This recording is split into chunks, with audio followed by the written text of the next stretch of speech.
Now let's talk about what happens when you keep going a little bit further.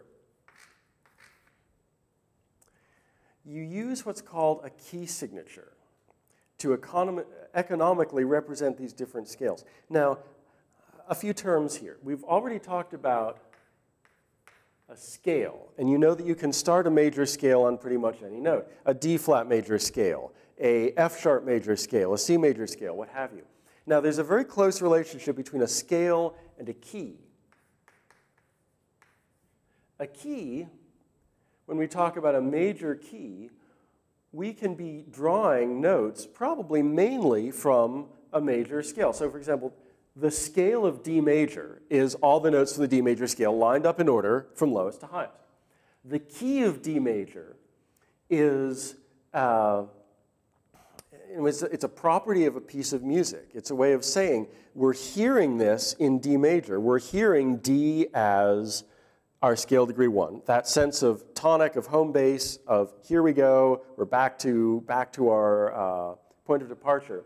That property is focused on D. We're hearing in major. We're hearing mainly pitches taken from the major scale. Now, we may use a bunch of other notes too, but we can have this sense of being in a key, of having a tonal center. So we can talk about the key of D major. Hence, when we shift these scales, we talk about a key signature. This is the key signature. That is, there's nothing there. It's just the clef, no sharps, flats. That's the key of C major, the key signature for C major, because that's our basic way of notating music in the key of C major. And if we use other notes as we go, we'll have to use accidentals. Now, when we go to G major, do you remember what we did? We took our F, our old scale degree 4, when we raised it by a half step. Now, you could do that by simply writing in sharps in front of all of your Fs. But that would be extremely inefficient. Why bother writing all those sharps if almost all of the time you want sharps in front of Fs? What you do is you use a key signature. So right after your clef, you put a sharp up there. In the case of treble clef, you'll always start there on that top line with the F sharp. Now, when we were already in G, what did we do? We took our G major scale, and now I don't need the F sharp because it's in the signature. We took our old scale degree 4, we raised it by a half step. We said, okay, now we want a C sharp, becomes a new scale degree 7, pointing to D major. So I can make a signature for D major by just sticking a C sharp right there. And this is going to keep going. Now, to understand the pattern that we're going in, I have to introduce a new term for you. So, and that is interval. We've already been using it in some ways when we talk about whole steps, half steps, and octaves. When we talk about the ways notes relate to each other, we're using the concept of interval. And an interval, in terms of, okay, what's really going on? The interval is to say the relationship. So those two notes have the same relationship as those two notes have the same relationship as those two notes. And I can do it successively, or I can play them together. That relationship between those two notes is called an interval. If I go back here, what is it then that's the same about all of those relationships? It's the ratio between the frequencies. So what is interval really? Interval is frequency ratio. And that's why you can take any note and go up or down the same interval, because you're just dealing with frequency ratios. Now, when we name intervals, we'll talk about this in a lot more detail, but basically we just count from one note to another. So if we want the interval from C to G, we just count 1, 2, 3, 4, 5, and we call it a fifth. Now, there's going to be more to it than that, but that's coming up next. So if we take our old scale degree 4 and we turn it and we raise it, make it into a scale degree 7, we're always going up by fifth. Okay, so I can go up by fifth, up by fifth. So there's going to be a pattern. Now, if I were always going to write, and we've seen it already, if I were always going to write my sharps up by fifth, I'd probably want to start down here. Then I've got C sharp, so far so good, G sharp, uh-oh.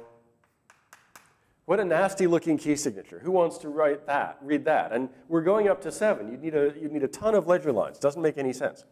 So sorry, let me,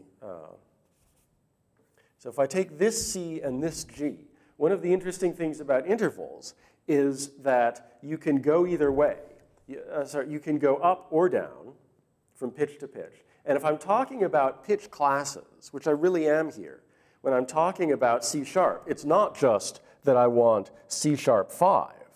I want all of my Cs to be C sharps instead of Cs, and that means I'm talking about a pitch class. So even though I write my C there, it's really all Cs and all Gs. So talking about going 1, 2, 3, 1, 2, 3, 4, 5 from C up to G, I could just as well have gone down 1, 2, 3, 4, C down to G, and that's going to be the key to writing my key signatures. So I'm going to start with my F sharp. I'm going to go up 5. But instead of writing that as up 5 in my signature, I'm going to write it as down 4. 1, 2, 3, 4. Now I'm going to want, so scale degree 4 in D major. Now I've got D major. Scale degree 4 in D, D, E, F, G. I want a G sharp up 5. And that one fits. I'm going to write that. But then I'd be going too high again to go, so if I'm in, G sharp is my, now scale degree 7. I'm in A major, A, B, C sharp, D, E. I want to go to E major with a D sharp, a scale degree 4, my old D in A major turned into D sharp. Now I'm going to go 1, 2, 3, 4. And so it's going to go on until everything has a sharp in front of it. Now if we go the other way, and there's a very specific way of writing this that I'm going to show you in just a sec. As you might actually, and I'll just go one step forward because this is the key thing to remember.